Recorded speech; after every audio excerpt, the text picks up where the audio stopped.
Hello, greetings, and salutations. Welcome aboard my podcast. I am Jason with Jay's Paradise Travels, and I'd like to thank you for tuning in to this episode this week.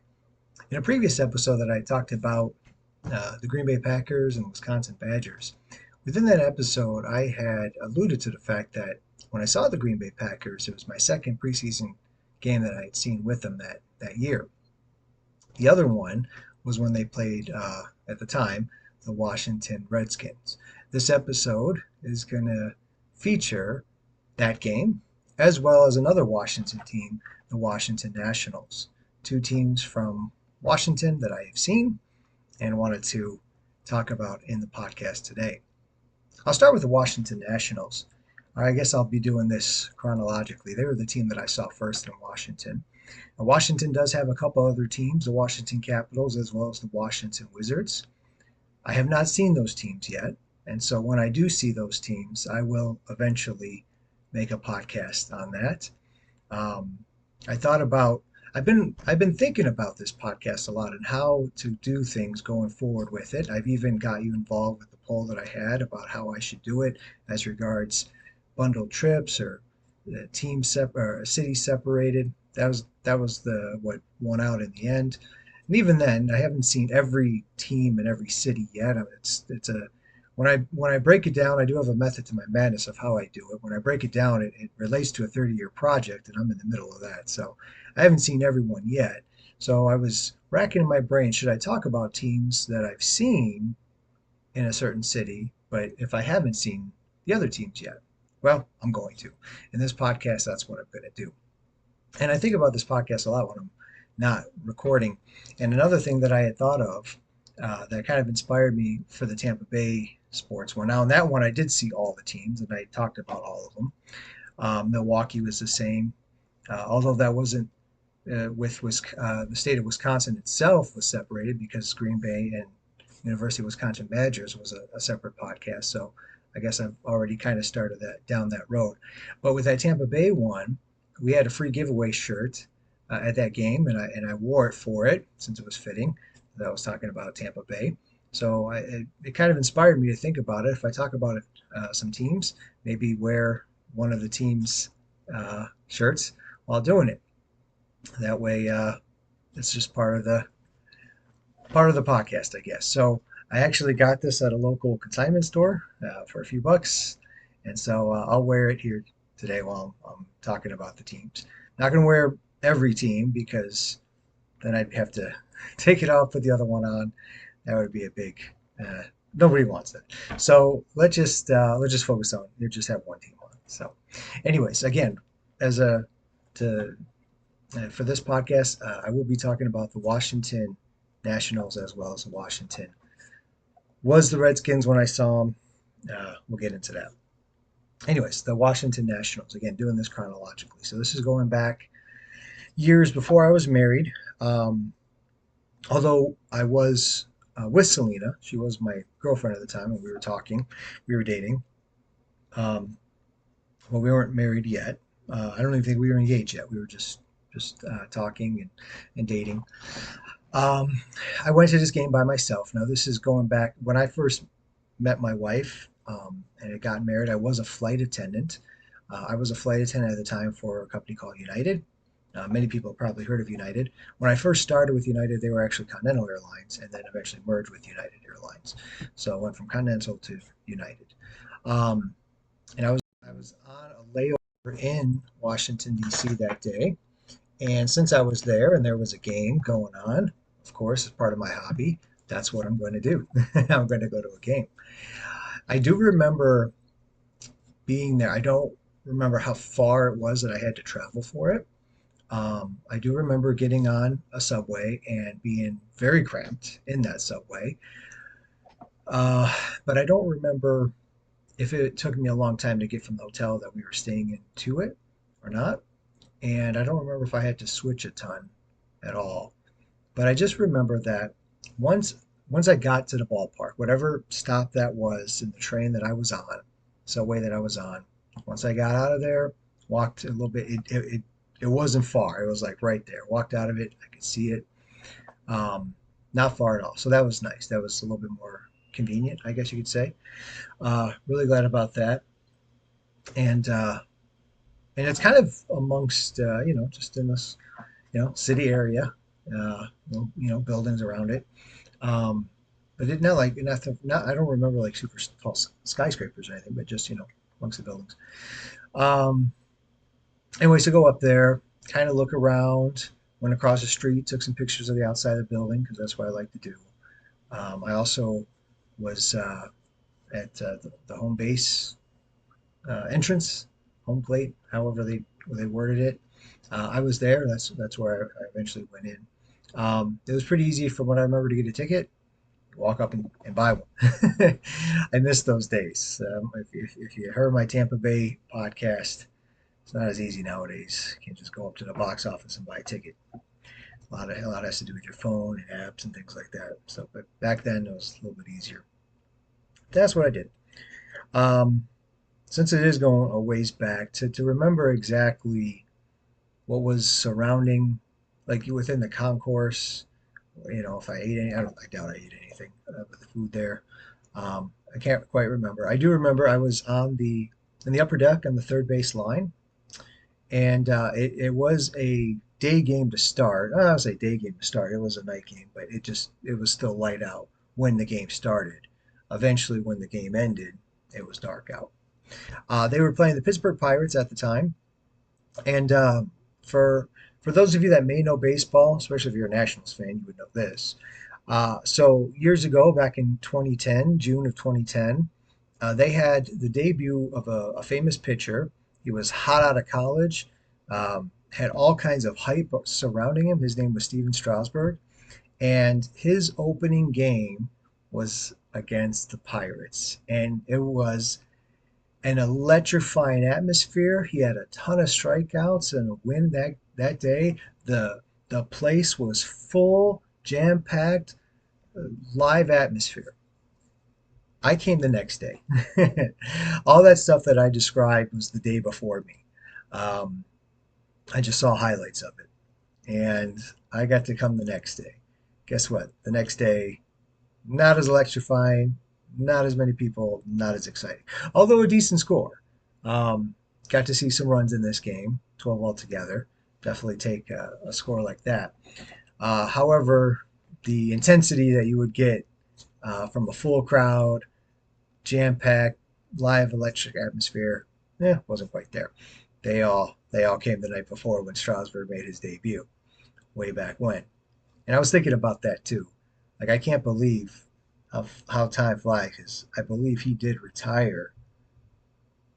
And it's like I remember. So I was around when he debuted. The very next day, I was at the game after he debuted, and now he's retired. Makes me feel old. Anyways, I was there that next day, and they were playing the Pittsburgh Pirates, as I had mentioned. Um, and Washington in the bottom of the first actually got a home run right away. That was kind of nice. Two-run shot by Dunn in order to make it a 2-0 game. Pittsburgh would go on to score four straight runs, though.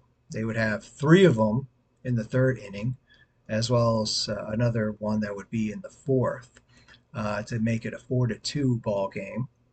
Bottom of the fourth, though, after going down 4-2, Washington clawed their way back up and got in not one, not two, but three different runs in to reclaim the lead and make it a 5-4 ball game. And then Washington, top of the fifth, would go on to get their final score of the game to tie the game up 5-5. So, decent amount of scoring, tight ball game, pretty fun to be a part of that. Even if the crowd isn't humongous or as electrifying, still can be fun. Anyways, in the seventh inning, bottom of the seventh, Washington would tack on one more run. And then in the eighth, a sac fly to center scored a final run, making it 7-5. And 7-5 would be the final score of the game. Washington Nationals would beat the Pittsburgh Pirates 7-5 in my one and only game at Nationals Park. And I like that it's called Nationals Park. So many ball games or ball game, so many stadiums nowadays, just it's all corporate, and I grew up and going to a ball game was Tiger Stadium, just named after the team. Joe Louis Arena, named after an individual. Um, Palace of Auburn Hills. This is where I grew up, from Detroit. Just, the name of the city area. So it's kind of nice to be able to be a part of a game, going to a stadium that just kind of has that old school feel to it, as regards to the name of it, anyways. Because so many of them just have a name, and then they'll switch names throughout it. So years ago, I went to Reliance Stadium in Houston, and then eventually that changed to like NRG Stadium, and back and forth we go with names of stadiums. Not my favorite thing. I mean, I get it. It's all about money, so I know why they do it. Just not my favorite thing about it. So the fact that they had Nationals Park was pretty cool. Um, Not even entirely sure if that eventually did change or not, because that was years ago in Nationals Park. And um, as I mentioned, when I went into home plate gate, that was probably my favorite part. I don't know why. I just like the look of it, and being able to walk to it from the train station. Just a nice feel. I don't know, just kind of nostalgic a little bit about baseball from the past. So 7-5 was the final score. Um, and as I was sitting there, I was by myself. Again, not married, but I was dating Selena. So no one really to talk to. So I was texting her during it, and she was texting me back. I was sending her pictures that I was there when we were years ago when we were dating, and when I would be around in my layovers, and if I caught a ball game or went around to look at stadiums, she'd be at home where she was at when she lived in California at the time.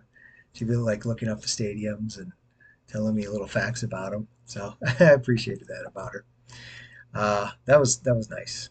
Anyways, Nationals won 7-5. Uh, Years later, after dated, engaged, married, all that, uh, and I think I had mentioned in another podcast, but if you know, so I was a flight attendant with United. Eventually, did give that up. Um, it was a little difficult to be doing that after I got married, and I know married people who are flight attendants and pilots, and more power to them. I like to be at home every night, so I did eventually give that up, and then we moved to Detroit. We lived in Houston at the time. Years later, though, I did get back into in-flight because I thought, well, we've been married a while, maybe it'd be okay. And I worked for the smaller, like regional jets, and I had a layover in Washington. So that particular night, now this is now jumping ahead to 2017. Again, I'm doing this chronologically for the games. Uh, Now I'm jumping ahead to 2017, and I have a layover in Washington. And that night, the Washington Redskins at the time were playing a football game.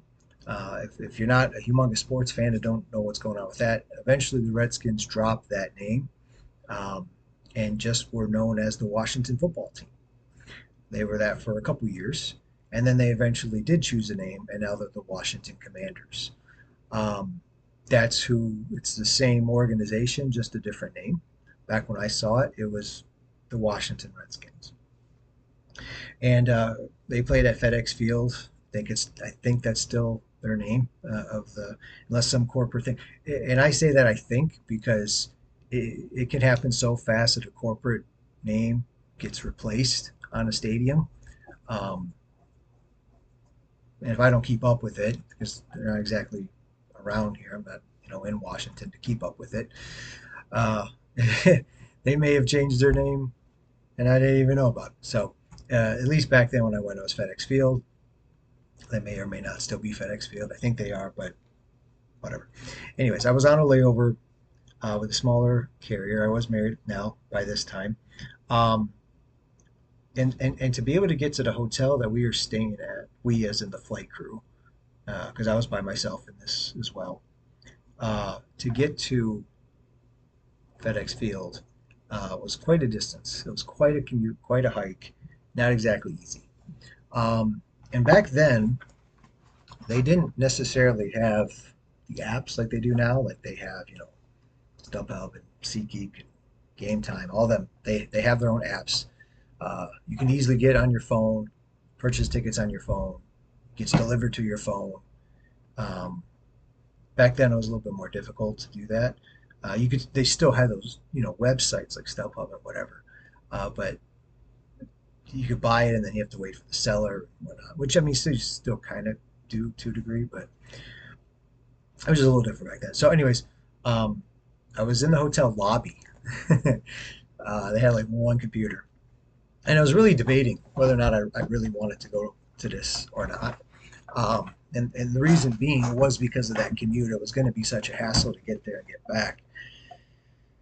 I decided to do it though, uh, and whatever the hotel, I forgot exactly what it was, but there was kind of an issue with it, and the hotel was willing to take me to the train station, but then they didn't have anyone to bring me back, so they would pay for the Uber to get me back from the train station. I think that was kind of like the issue.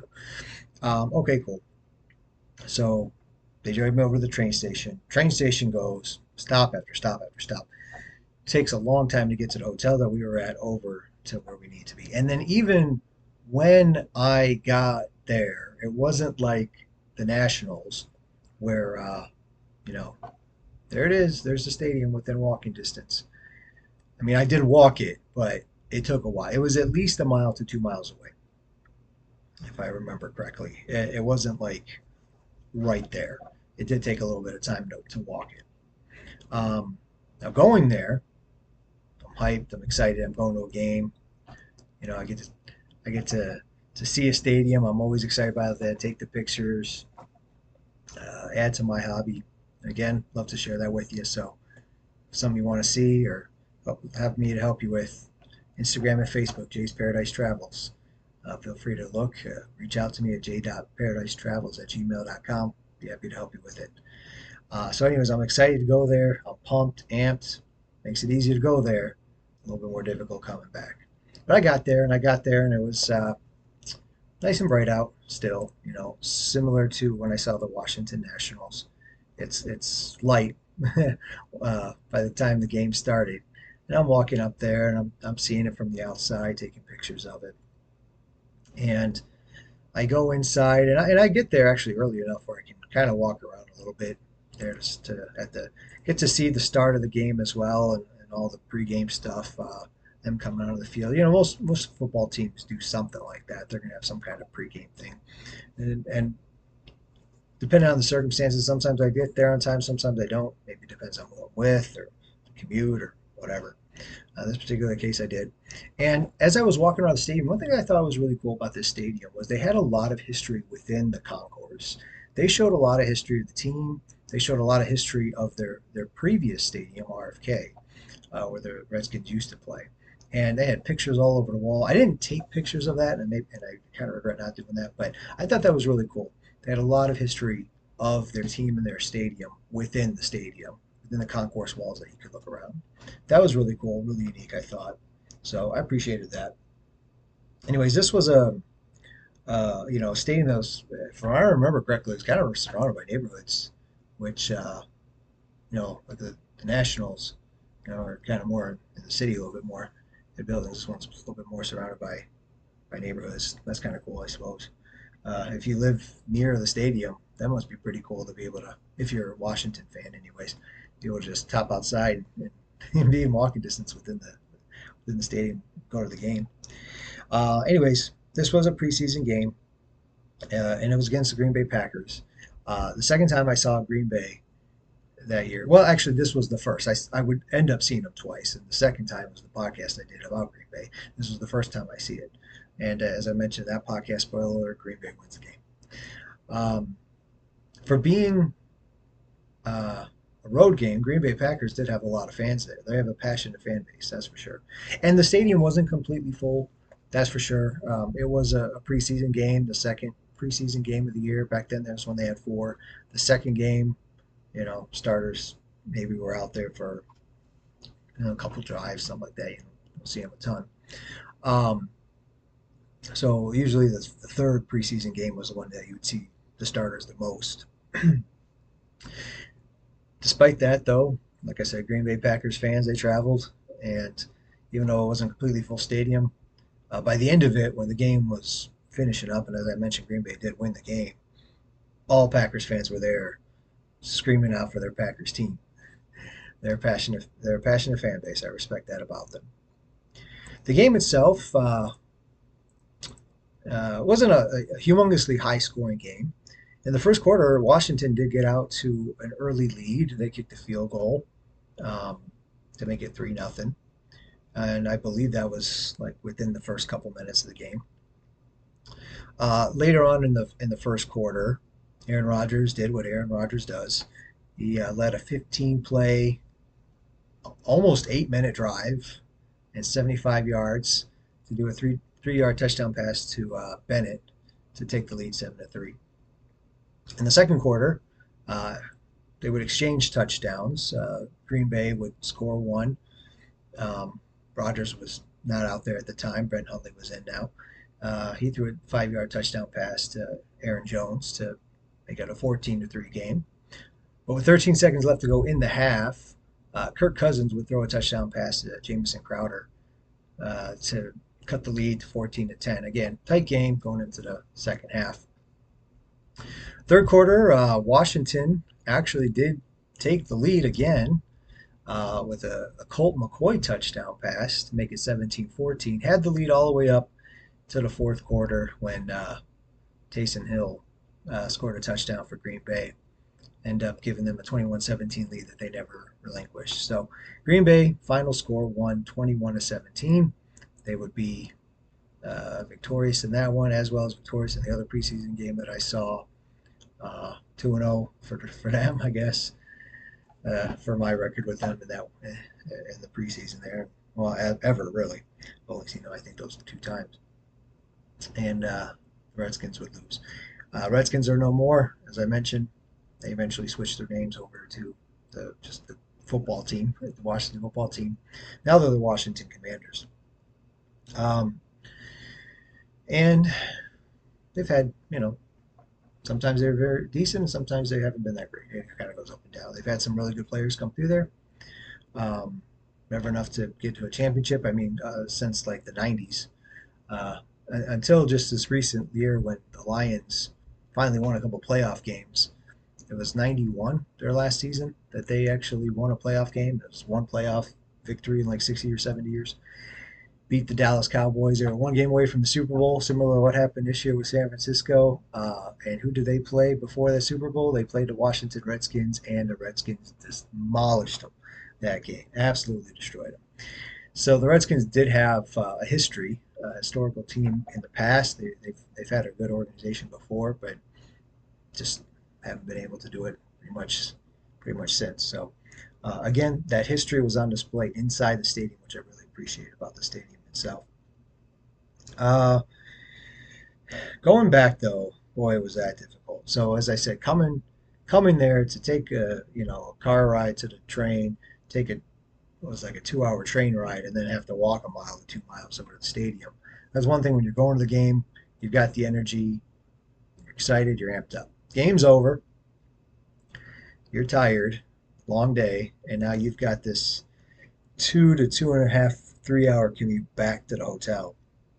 Have to walk a mile, 2 miles just to get to the train station all the way back, which I don't think it was local stops as much as it was last time. It may have been more express. Either way, I mean, it was still a long trip. I was kind of nodding off a little bit, but then I could nod off too much because I didn't want to miss my exit. And then from there, had to, hail a cab or find Uber or something like that to be able to drive me back to the hotel. And of course, the person that said that, um, yeah, we'll take care of your ride coming back here. He was there. He wasn't there. He was gone. I don't know if he left a note, but I told the person at the front desk, like, he said he would take care of it, and had the driver come in, and they eventually hashed it out. I had to go to bed. I had an early flight the next morning, so whenever whenever you had an early flight, let's say the flight was at 6, you had to be there by 5. It means you had to get up at 4, whatever.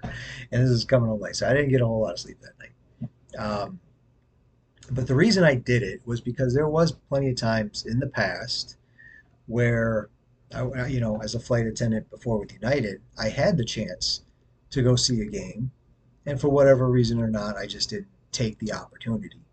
Um, Maybe I was hanging out with other friends, or just didn't feel like going out and trying to do the commute, whatever the case is. There was a handful of teams that I didn't get to see, and now I kind of look back and I regret that I didn't see them because I have to try to find my way back on my own, as opposed to being on a layover and catching a game as a flight attendant. To me, was just it was perfect, right? I mean, I was already there in the city, being paid to do it. uh, they took care of the hotel. All I had to do was worry about getting to the game and the tickets, right?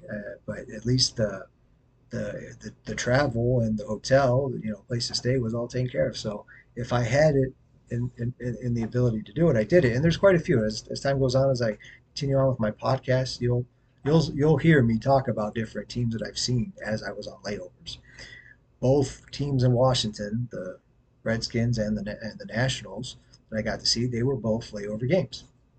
And so I I I kept that in mind when I was in the hotel, debating, do I really want to do this exhausting effort to go all the way out there for this game?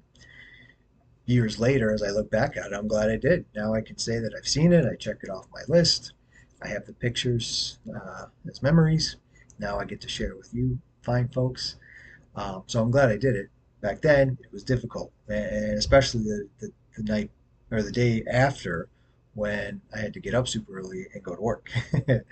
Not easy, not easy indeed. But glad I did it, and now those two are done with. So as I said though, there's two other Washington teams that I still need to go back to see: the Washington Wizards and the Washington Capitals, basketball and hockey. Um, so when I do see them, more than likely I will see them at the same time. Uh, Usually I do check the schedules. Sometimes basketball and hockey teams will play on the same day, and I've got to see some teams doing that. I'll talk about another future podcast, like the Philadelphia Flyers and 76ers. I got to see on the same day. The LA Kings and LA Lakers I got to see on the same day. Those will be other podcasts. So I've got to do it. But not every basketball and hockey team that share arena play on the same day. But usually you'll have at least the next day. So if when I do eventually try to go see these teams, I'll try to see them together, and then I'll talk about them then. As regards the Nationals or the Commanders now, currently, if that is something that you'd like to go see yourself, let me know. Again, my Instagram and Facebook are both the same, Jays, Jays, there's no apostrophe, Jays Paradise Travels. You can reach out to me that way. And you can also email me. j.paradise_travels@gmail.com is my email address. I'd be more than happy to help you with that. I'd be more than happy to help you with any other vacation. Cruises and sports games are my specialty. So any type of vacation you're looking for, I'd be more than happy to do it. Don't let vacation be a DIY project. Let a professional help you out with it. I'd be more than happy to do it. Anyways, hope you enjoyed this podcast. I hope you uh, learned something from it. Please, as all podcasters need, please subscribe to the channel. Please like it, rate it, make a comment or two on it, share it with others. All those things are what help podcasters continue to do their podcast. And definitely want to try to continue to build this up and be able to share these travel experiences with you. Again, my name is Jason with Jay's Paradise Travels. Thanks again for listening, and I'll talk to you guys later. Take care. Bye bye.